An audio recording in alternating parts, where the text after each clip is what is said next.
So students, now next topic is mode of nutrition in plants.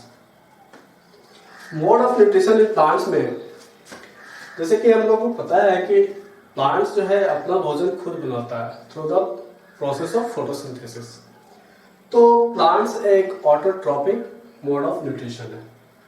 Okay, तो इस autotrophic mode of nutrition में सबसे पहले हम लोग फोटोसिंथेसिस के बारे में डिस्कस करेंगे। फोटोसिंथेसिस आखिर होता क्या है? तो फोटोसिंथेसिस जो है बहुत ही इंपॉर्टेंट टॉपिक है आप लोगों के इस चैप्टर में। फोटोसिंथेसिस प्रोसेस तो आप लोगों को पता ही है क्या होता है कि the process of preparing food by plants by the action of carbon dioxide, water and oxygen in the presence of sunlight and chlorophyll is known as photosynthesis. Okay, तो फोटोसिंथेसिस का डेफिनेशन आप लोग लिख सकते हैं। बहुत ही आसान डेफिनेशन है, मैंने पिछले क्लास में यानी कि इससे पहले वाले टॉपिक में मैंने करा दी थी। Next one is process of photosynthesis. Process of photosynthesis, अब फोटोसिंथेसिस तो पता है क्या होता है, लेकिन फोटोसिंथेसिस होता कैसे है प्लांट्स में? ओके, अगर फोटोसिंथेसिस का प्रोसेस होता कैसे है तो आप देखिए, इस फोटोसिंथेसिस प्रोसेस को जानने से पहले हम सबसे पहले रॉ मटेरियल्स ऑफ फोटोसिंथेसिस पढ़ेंगे। तो रॉ मटेरियल्स ऑफ फोटोसिंथेसिस क्या होता है? सबसे पहले रॉ मटेरियल्स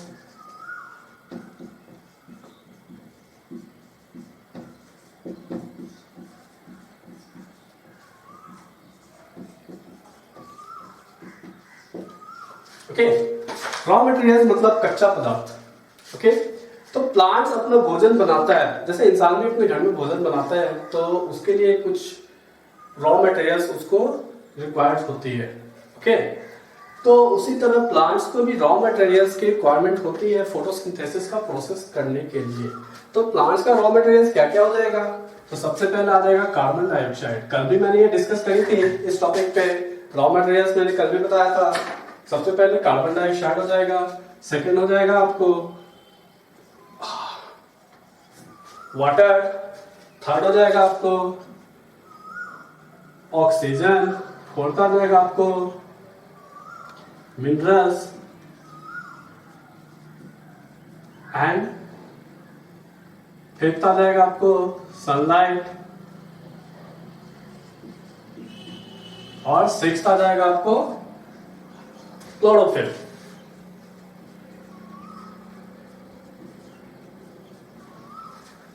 ओके, तो ये आपको कार्बन डाइऑक्साइड, वाटर और ऑक्सीजन, वाटर और ऑक्सीजन कहेंगे या तो हाइड्रोजन और ऑक्सीजन कहेंगे, ठीक है, क्योंकि वाटर एक कंपाउंड होता है हाइड्रोजन और ऑक्सीजन का, इसीलिए हम लोग हाइड्रोजन अलग लिख सकते हैं, ऑक्सीजन भी अलग लिख सकते हैं, ठीक है। और मिनरल्स की जरूरत होती है, सनलाइट की जरूरत होती है, क्लोरोफिल की जरूरत होती है। तो ये जितने भी यहाँ पे मेंशन की हुई है ये सारे रॉ मटेरियल्स होते हैं for the process of photosynthesis. अब देखिए, अब क्वेश्चन ये आता है कि what is the raw materials of photosynthesis. तो आप इतने सारे रॉ मटेरियल्स लिख सकते हैं। पहला कार्बन डाइऑक्साइड, दूसरा हाइड्रोजन, तीसरा ऑक्सीजन, चौथा मिनरल्स, पांचवा सनलाइट, छठा क्लोरोफिल। ओके, तो सबसे पहले हम लोग चलेंगे कार्बन डाइऑक्साइड पे। तो कार्बन डाइऑक्साइड प्लांट कैसे ऑब्टेन करता है, कैसे प्राप्त करता है? ठीक है, तो हमें पता है, हम लोग जानते हैं कि हमारे एटमॉस्फेयर में जो एयर होती है, ठीक है, ये एयर मिक्सचर ऑफ गैसेस होती है। ओके, उस मिक्सचर्स ऑफ गैसेस में कार्बन डाइऑक्साइड भी मौजूद होता है। तो इस कार्बन डाइऑक्साइड को प्लांट्स के पत्ते एब्जॉर्ब करते हैं। ओके, प्लांट्स के पत्ते एब्जॉर्ब करते हैं। तो प्लांट्स के पत्ते कैसे एब्जॉर्ब करेंगे? प्लांट्स के लीव्स जो है कार्बन डाइऑक्साइड को कैसे एब्जॉर्ब करेगा, ठीक है। तो मैं बता दूं आपको कि प्लांट्स के लिप्स में एक टाइनी पोर्स होते हैं। प्लांट्स के लिप्स में एक टाइनी पोर्स होते हैं, ठीक है, और प्लांट्स के लिप्स के सरफेस पे ये टाइनी पोर्स स्टोमाटा कहलाता है। इसी स्टोमाटा के थ्रू कार्बन डाइऑक्साइड एब्जॉर्ब किया जाता है प्लांट्स के द्वारा। ठीक है, तो मैंने एक फिगर यहाँ पे बनाया है स्टोमाटा का। ठीक है, तो ये देखिए, ये स्टोमाटा का पूरा पिक्चर है। इस स्टोमाटा में, ये स्टोमाटा जो है, स्टोमाटा में ये जो है पूरा राउंड सर्कल जो है, ये राउंड सर्कल ये लीफ सरफेस होते हैं। ओके, और ये जो आप देख रहे हो, ये जो दोनों ओर से घिरा हुआ है, इसे हम गार्ड सेल कहते हैं, गार्ड सेल। ठीक है, और ये जो है आपको एक फुला हुआ लग रहा है, यानी कि बल्जेस लग रहा है अंदर से। ठीक है, तो ये होता है ओपन स्टोमाटा। और ये जो डॉट डॉट देखते हो, this is known as organelles, ये ऑर्गेनेल्स कहलाता है। ठीक है, इस ऑर्गेनेल्स को क्लोरोप्लास्ट कहते हैं। इसी क्लोरोप्लास्ट में क्लोरोफिल मौजूद होता है। ओके, तो ये आपका स्टोमाटा का फिगर है, जिससे हम लोग स्टोमाटा बहुत अच्छी तरह से समझ सकते हैं। ठीक है, तो सबसे पहले स्टोमाटा का डेफिनेशन हम लोग क्या लिखेंगे? The tiny pores present on the surface of leaves which is used to absorb carbon dioxide for the process of photosynthesis is known as stomata. Okay, तो स्टोमाटा जो है, ये स्टोमाटा दो गार्ड सेल से घिरा हुआ होता है, यानी कि जो टाइनी पोर्स होते हैं हमारे लिप सरफेस पे, ये टाइनी पोर्स गार्ड सेल से घिरे हुए होते हैं। जब कार्बन डाइऑक्साइड उसमें आता है, ठीक है, जब कार्बन डाइऑक्साइड उसमें आता है, तब ये गार्ड सेल खुल जाते हैं, यानी कि ओपन स्टोमाटा कहलाता है वो, क्योंकि वो कार्बन डाइऑक्साइड को एब्जॉर्ब कर सके।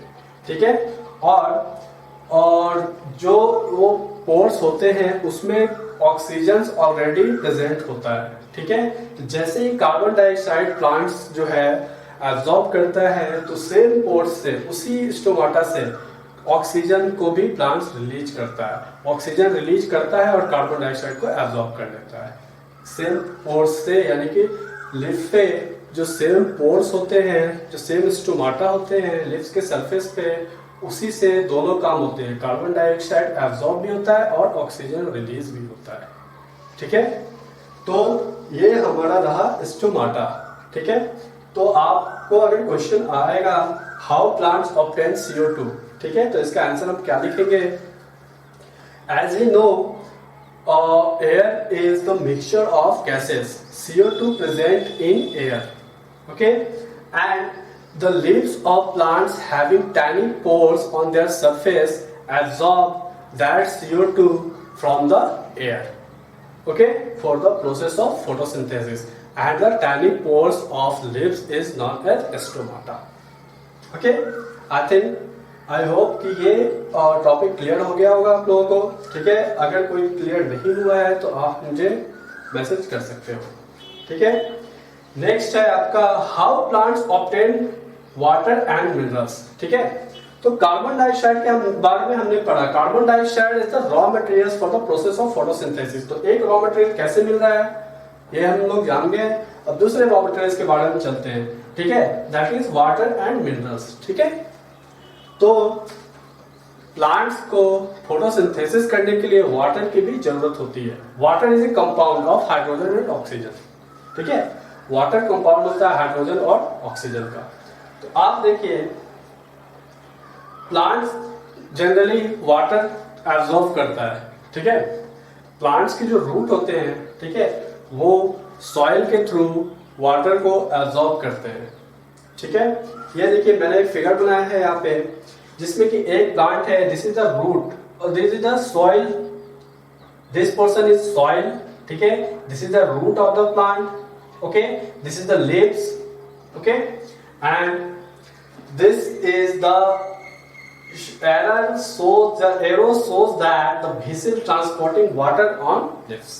ठीक है, अब देखिए वाटर और मिनरल्स कैसे एब्जॉर्ब किया जाता है। ठीक है, जब हम प्लांट्स में पानी देते हैं, ठीक है, तो प्लांट्स का रूट जो है उस पानी को एब्जॉर्ब कर लेता है। ठीक है, एब्जॉर्ब कर लेता है, और ये रूट्स के थ्रू क्या होता है कि एक रूट से एक व्हीसल के थ्रू ये पानी, ठीक है, कहाँ जाता है? पत्ते की ओर जाता है, लीव्स के पास जाता है, जो कि लीव्स फोटोसिंथेसिस का प्रोसेस करता है। ठीक है, तो ये वाटर जो है एक whistle that vessel is pipe like structure, ठीक है। इस वेसल्स को हम लोग जाइलम टिश्यू कहते हैं, ठीक है। इसी जाइलम टिश्यू के थ्रू वाटर जो है रूट से लिप्स की ओर जाता है ताकि लिप्स फोटोसिंथेसिस का प्रोसेस कर सके। ओके, अब आपका क्वेश्चन आता है मिनरल्स। मिनरल्स का क्या काम है? मिनरल्स का क्या काम है आखिर फोटोसिंथेसिस के प्रोसेस में, ठीक है। मिनरल्स क्यों एब्जॉर्ब करता है रूट्स? सबसे पहला क्वेश्चन है, ये मिनरल्स बहुत ही इंपॉर्टेंट टॉपिक है, ओके। तो आपको मैं बता दूं, वाटर तो नेसेसरी होता ही है, water is a raw material for the process photosynthesis. उसी की तरह मिनरल्स भी एक रॉ मटेरियल्स है for the process of photosynthesis, ठीक है। तो जैसा कि हमने आपको फोटोसिंथेसिस के रिएक्शन में बताया था कि 6CO2 plus 6H2O in the presence of sunlight and chlorophyll gives C6H12O6 plus 6O2, ठीक है। ये मैंने आपको रिएक्शन बताया था फोटोसिंथेसिस का। तो ये रिएक्शन कब होगा? जब रूट्स जो है वाटर को, यानी कि वाटर रॉ मटेरियल्स को ट्रांसपोर्ट करता है लिप्स की ओर, ठीक है।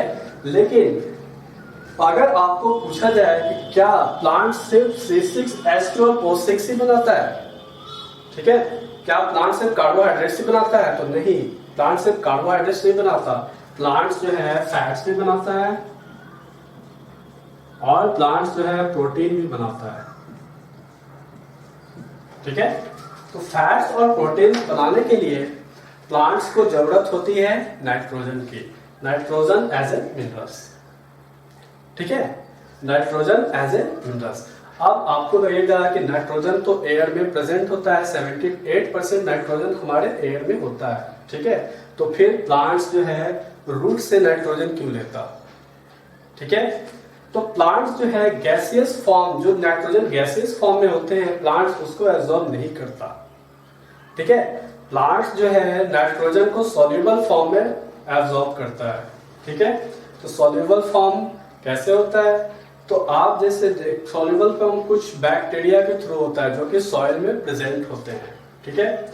वो बैक्टीरिया क्या करता है? नाइट्रोजन फिक्सेशन करता है, नाइट्रोजन को कंपाउंड में चेंज करता है, नाइट्रोजन को वाटर के कंपाउंड में सॉल्युबल कर देता है, ठीक है। और वही रूट्स जो है उसको अपनी ओर एब्जॉर्ब कर लेता है और ट्रांसपोर्ट कर देता है, ठीक है।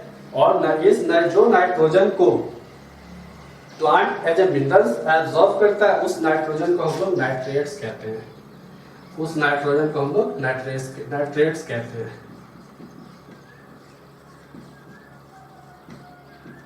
Nitrates as a minerals.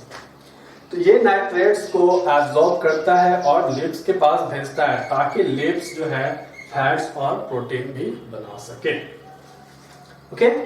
तो आई होप कि आपको ये टॉपिक भी समझ में आ गया होगा। अगर इसके बारे में लिखना है how plant obtain water and minerals, तो आप लिख सकते हैं plants obtained water and minerals through the roots, okay. Roots absorb water and minerals from the soils and transport it to the leaves through the vessel, which is pipe-like structure, and that vessel is known as xylem tissue, okay. तो आप ये लिख सकते हैं इस topic के लिए, ठीक है। और ये फिगर आप ड्रॉ कर सकते हो, यहाँ पे आप लिख सकते हो the figure solve absorbing water and minerals for the process of photosynthesis, okay. मैं आपको एक बार क्लियर ये दिखा दूं।